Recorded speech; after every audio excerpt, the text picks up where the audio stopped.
Welcome Straight in? Yes, straight Thanks in. for having me, man. No, that's all good, That's man. Let's start off with, let's go with because we're going to make this about mental health and guess with your journey. We'll start with that. So, guess, I don't know if it's a starting point or whatever. Yeah, sweet. Well, or when, I guess you'll vaguely remember.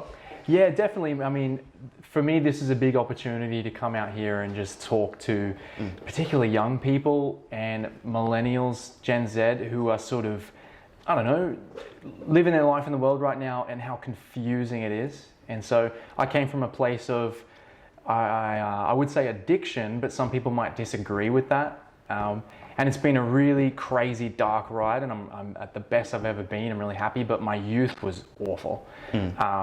So I bumped into some friends the other day, and I've talked to a lot of people the last couple of weeks and telling them my story, and they've asked me my story, and I told them all the problems I had, and they're like, oh, so you weren't a real addict though. That's what I don't like either, because like I had the same issue, man. Like, but with say my addiction, it was just the weekend, but you're living just for that. So it comes like the way I see addiction is escapism. That's right, and I didn't have a needle in my arm. Like I didn't hit methamphetamine, heroin, but as far as I'm concerned, I spent 15 plus years following only my impulses for self-gratification, and I destroyed my health in the process, did a lot of damage. So to me, that's the definition of addiction. And when parents get worried for their kids, don't want my kid to become an addict, what they're really saying is, I want my kid to have an aim and to be actually moving forward in life rather than just stuck in this impulsive bubble. So whether it's heroin or whether it's pornography, it's like the same thing to me.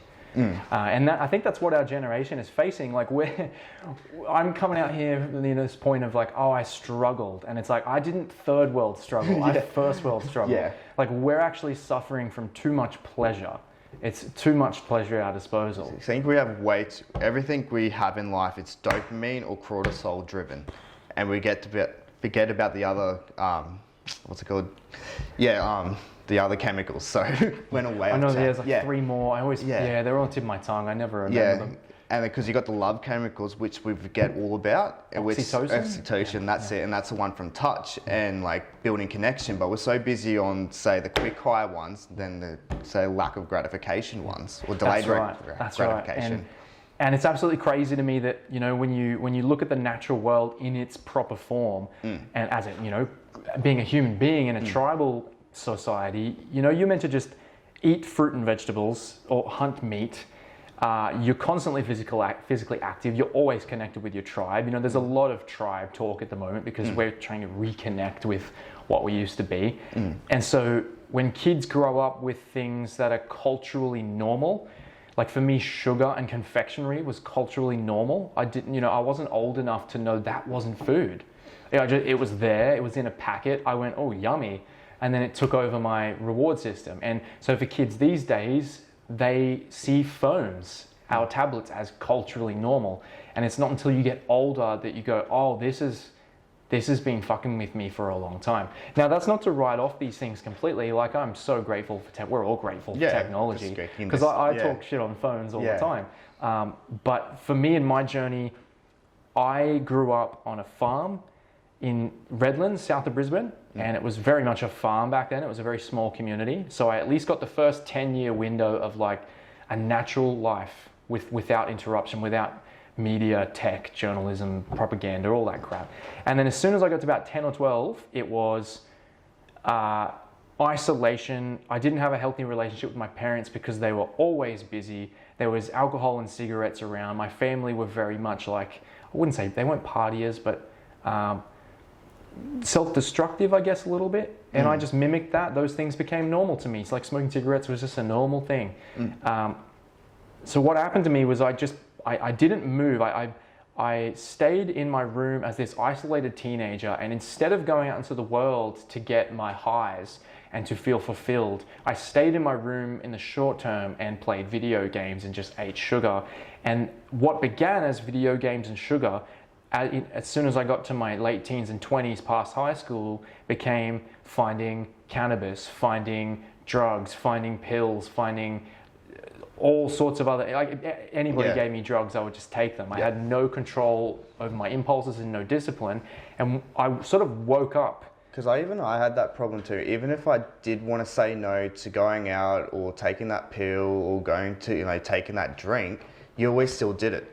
Yep. Because you're always looking just to hit that high because you think that's where you feel the most happiest or you can escape your own thoughts. That's right. And I didn't know where to get it. Like I didn't enjoy people as a kid, which meant that, getting those chemicals and getting that connectedness and that fulfillment from having a community or a tribe, I was very abrasive to people, don't like them.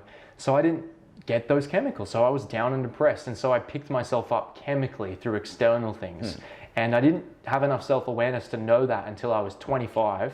I was a tattoo artist in Fortitude Valley. I ate nothing but McDonald's, service station food, Coca-Cola, cigarettes, weed every night. I was a pornography addict. People would give me cocaine or MDMA and I would take that.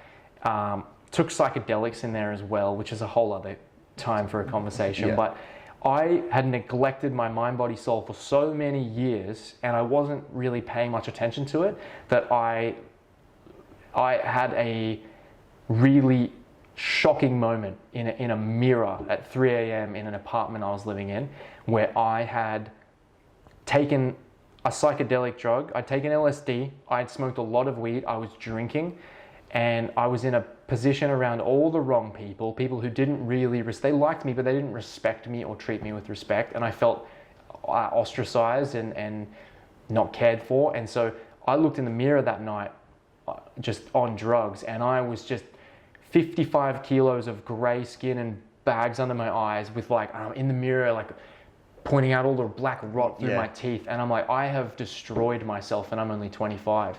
And I had already dealt with depression and suicidality for years leading up to that, big mystery as to why. I didn't know at the time. I was trying to diagnose it with, it's generalized anxiety disorder, it's bipolar. It's like, no, I had a shitty lifestyle. And upon realizing that at 25, I had a fork in the road. It's like, either I jump in front of a train or jump on this balcony right now and I take it and I'm out, or I pick my life up and build this into something better.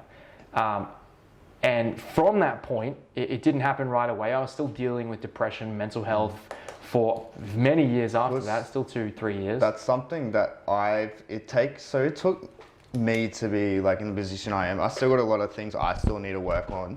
And my biggest thing at the moment is diet and trying to keep my energy going through the day.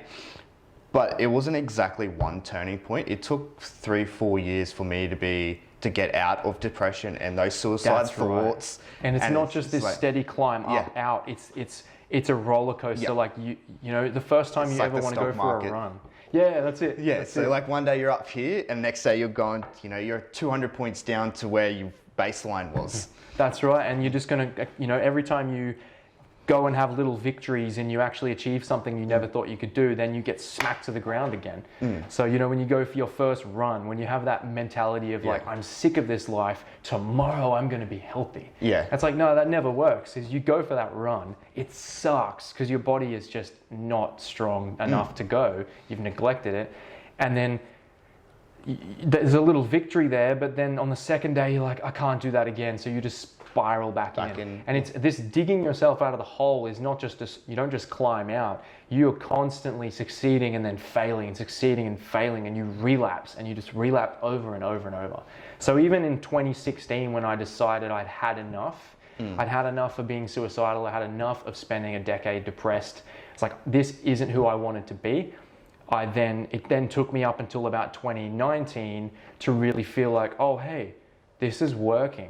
I did it by kicking each addiction one by one. Because you don't see the results straight away. It's years later you see the results. A lot of the results I saw at the start when I started changing myself, it wasn't until probably 2 years later I'm like, oh, okay, I feel a little bit better in this way. I can go do stuff, say on my day off from work. Yep. As beforehand, I would just sleep on my day off or go out and party and take loads of drugs, drink heaps. It's that same effect if you've got a friend who's really overweight and they lose a lot of it, but they still look in the mirror and see the same thing until they see that old Facebook photo and go, whoa, I've actually lost a lot. It's not until retrospect that you actually see how far you've come. And so for me, I didn't know how much healthier I'd gotten until my mate Nick showed me a photo of me on the street. I've put it online on my page, but there's this photo of me just looking like I want to burn the world down. And I've just got angry eyes and roughed up hair and a cigarette and a coffee. And then to see that up against a photo of me in 2018 going, wow, my skin color is completely different. My eyes just radiate like happiness. And the crazy part about that journey is like when I was in the darkest of dark, I thought I was as broken as could be, that it would never ever get better from that point. So to come out 3 years later and have put the hard work and discipline in and go, wow, I can heal. Do you, like, because this is something I struggle with, do you find it difficult to explain that to people as being a rock bottom because you still had a roof over your head, you still have a job? Yes, especially as a first world, like I'm a privileged first world kid. Like I grew up to middle class parents who worked really hard, who sent me to a private school, but private school isn't everything, because when you have everything, you don't appreciate the little things. So we tend to come out of private school a little bit coddled and sheltered. And I was well educated, but I was very naive and very weak. So yeah, it's hard to explain to people, oh, hey, I went through this hard struggle. But then when especially if I'm successful, like so I'm succeeding at being an artist and I'm, making a living successfully being an artist. So it's very hard for me to get everybody to take me seriously, because it's like, well, you already had that. It's like, no, I came from hell to be able to get that. It's because with like the mental side, no one can see it. Only you can see it. And it's hard to explain that to someone, especially if they haven't been to that dark spot, because it's normally something that just gets laughed off. Oh yeah, depression's a joke. Hey, it's this mental illness. It's just for sooks kind of thing. But it's very hard to explain that to someone that hasn't been through it. And they're not really sympathized of it too. That's right. And I remember being in the position I was as a tattoo apprentice. I was succeeding and because I was working hard, and my work got way better as a result. It was just an upward climb. And I had young apprentices or friends saying, man, I wish I could be where you are. One day I'll get to where you are. You have the coolest life. And I'm like, you have no idea. Like my life is, when I leave these doors, my life is dark. My life is empty. You think I'm out there like getting laid and having fun and partying and being accepted and being popular? It's like, no, I go home and I lay in my bed and I watch porn and I play video games and I brood over how negative life is. Yeah, because you go out into those party scenes to go feel connected, because everyone, I guess you drop everything when you're on a substance so you can be yourself. Everyone's happy and joyful. And then you when you step in those environments sober, you see the complete opposite. That's it. It's just a dance. Like it's this sexual dance. You're like, everyone's here because they're chasing some form of good time. Whether it be ending up hooking up or just have fun with their friends. But we're only able to get to that state chemically. And so for me, this journey's been pretty wild, because I was never into partying. I was always very antisocial as a kid. Which is a crazy contrast now. I'm pretty social. But everybody needs a big why. It's like, oh, if you do this, you'll get healthy or you'll change your life. It's like, but why? That's the part that's lacking for a lot of us right now. That's like, why would I lose this weight? Why would I stop smoking weed? Why would I eat healthy? And that's why you have like the whole 8-week challenge syndrome, like I like to call it. So like pretty much is, it's like pretty much people jump into these 8-week challenges. I'm going to lose 8 kilos, but have no reason why they want to lose this weight. And then they get into it, do all the healthy stuff, eat right. And then once they reach that 8 kilo goal, because they don't have a reason why they're doing it, they put all the weight back on. That's right. And it's the same thing with, you see those TV shows of like The Biggest Loser where they're losing weight. I use the weight example a lot because it's easy to describe to people. They have a PT that makes them run stairs for 12 weeks. And then after the 12 weeks, a year later, they come back and they put the weight back on again, because they were disciplined, but they didn't learn any self-discipline. Not once did they drag themselves up the stairs. The trainer pushed them up. So that's where I came to. I was like, I can't just do like an 8-week diet. I can't just, I've got 2 perforated discs in my back in 2016. I guess I'll take a short break from the chair. It's like, no, I have to change the rest of forever. So for me, it was like, okay, maybe I should stop eating sugar entirely and go back to a natural diet. Food, like leafy greens, fruit, meat, and see what happens to my health. And this isn't like, I'll get healthy and then let it go. It's like, no, this is forever now. And that's a hard thing to accept. Really hard to look forward and go, even if I put the hard work in, that seems like a really boring future, just eating kale all the time. Yeah, because like because you're so attached to your old self, and the thing is with, say, you know, your true self or whatever, it's the past. You only can reference point from the past instead of what's in the future. And that comes to identity. It's like, oh, I've always been a gamer, that's who I am. Oh, I've always been a this, that's... As soon as you identify with something, you've shackled yourself to it. It's not even got anything to do with you. It's you shackling yourself to it and saying, I don't want to give this up. It's part of me now. And it's crazy because if you put human beings in, if you pick them up and you drop them in a new environment, they have to adapt. And then when they look back at those old things, they go, those aren't me anymore. So we shackle ourselves to so much of this modern decadence. And like, I don't have anything against video games. I love a good game, but gaming's something that I've had to take a huge step back from and go, this is killing my potential. Like, I have so much to give and so much experience and knowledge from what I've gone through that it's like, it's silly of me to just keep sitting here playing World of fucking Warcraft when I could be out here like guiding young people or helping, you know, when I've got nieces and nephews in the future, I'm going to be an uncle to them and I'm going to be somebody important they can rely on, you know. And if I just remain in this bubble, in this space, then I'm wasting my life essentially. Yeah, I've got like two things to ask, but I'll go back to the other one.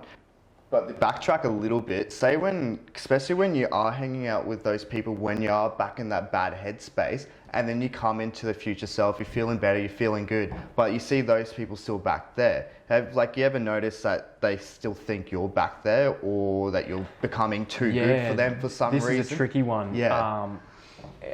Because this is something I think universally applies to a lot of people who want to break a habit, even if it's one, even if it's not 5, it's just 1. If you want to break cigarettes, it's like good luck having smoker friends. It's like if you want to quit cigarettes, it's not just about you going cold turkey. It's about you identifying all the people around me who I still basis at my work, who I live with, and then every time they have a cigarette, I have to fight another impulse. So, and if you're drinking, it's like, well, if I have all my friends are drinkers and they party, if I want to stop partying, I have to find all new friends. That's actually the tougher part. Leaving the tribe you formed around those habits and going to this, becoming this isolated, lonely being just to be able to quit, that's the hard part for people. Yeah, because this is something I struggle with a lot, especially last year, because I went, fuck it, I don't want to be around it. I still go out and have a drink now with some of my friends, especially like the ones that, you know, support me. I support them back. So I'm like, yeah, you know what? And they're not trying to shove it down your throat. Yeah. Come on, bro. Yeah, come on, bro. And then those kind of friends I've just cut right out. And this is what I struggled with last year. I felt so fucking alone for like good 3 to 4 months there. And I'm like, I don't know where my tribe is. I don't know like how to make connections with the people I want to hang around with. Yeah.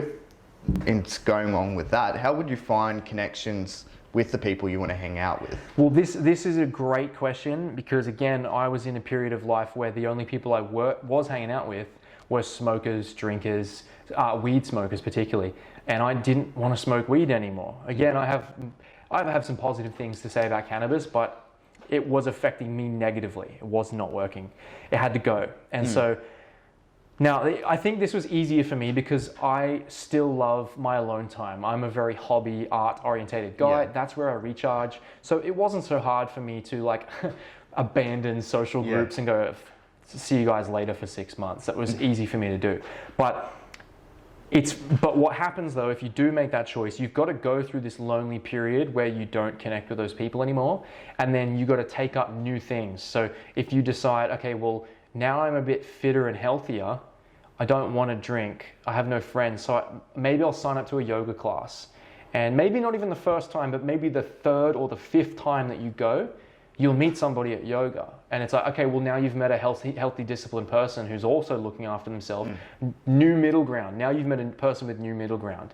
And then if they get along, if you put enough work into that relationship, they'll introduce you to their 2 friends who also keep care of their health and don't party. And so you have to go through this transitionary period between abandoning the people that are still binging or taking drugs, and you slowly have to wade into this new group of people who do follow the same ethics. Now, for me, it worked kind of in the reverse.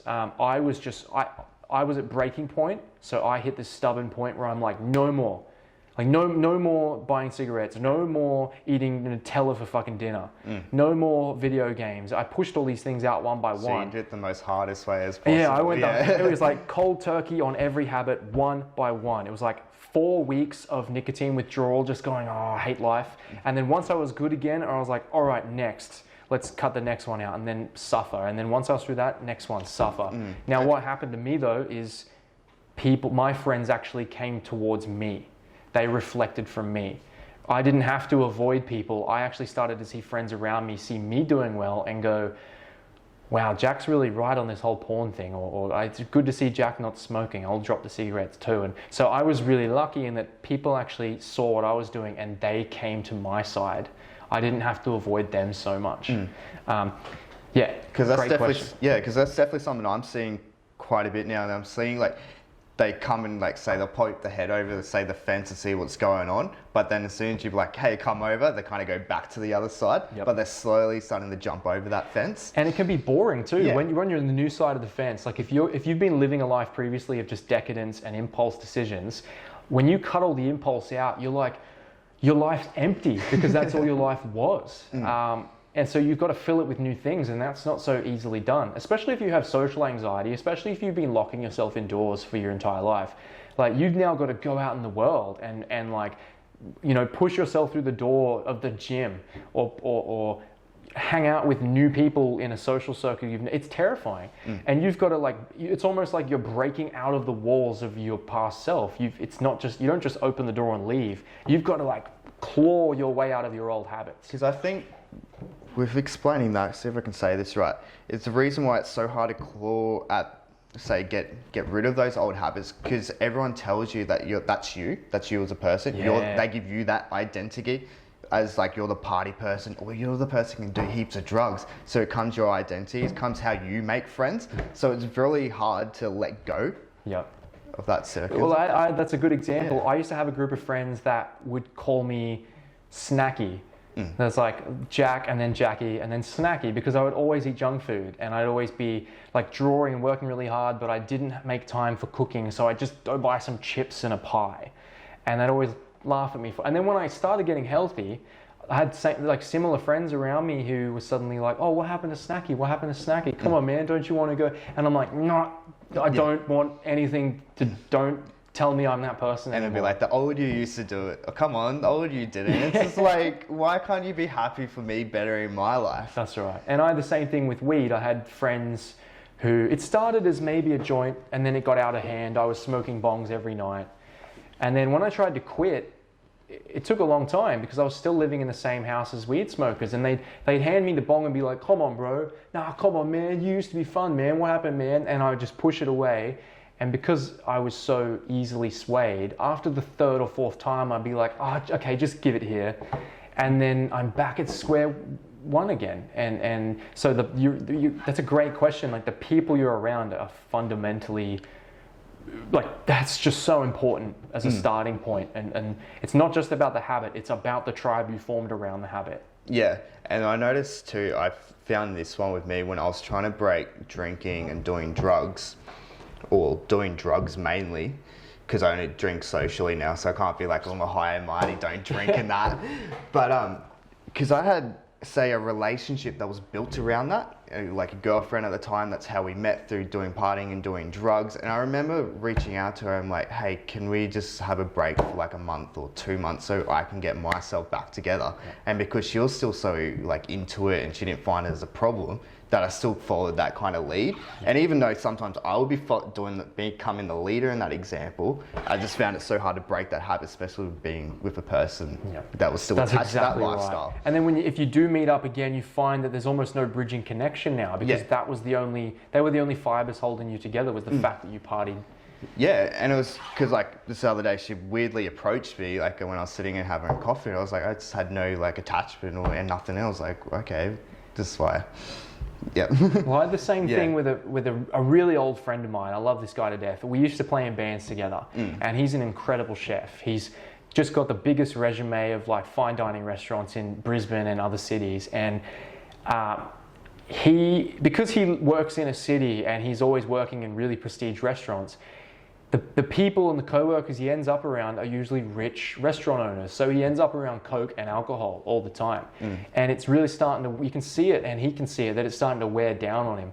And because he lives close to work, there's nothing to do in the inner city but go to the bar. There's not many, extracurricular things you can do or hobbies that's going to keep you very occupied. And he got to a really dark point last year where I sat down with him and I had to say, man, are you done with this life yet? Like you can't stay here forever. People do stay there forever and they get into their 30s onwards and their 40s even, and they just keep partying and they end up cold and unhealthy and alone.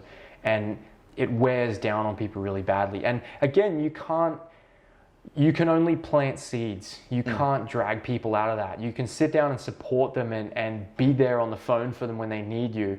But it's kind of heartbreaking if you've got friends like that and you just watch them keep self-destructing. Because that's the only thing you can do, I guess, is help plant those seeds. Maybe, every now and again, give that a little bit of advice, but just say, be that support friend. Say if they need someone to call, you pick up that phone straight away.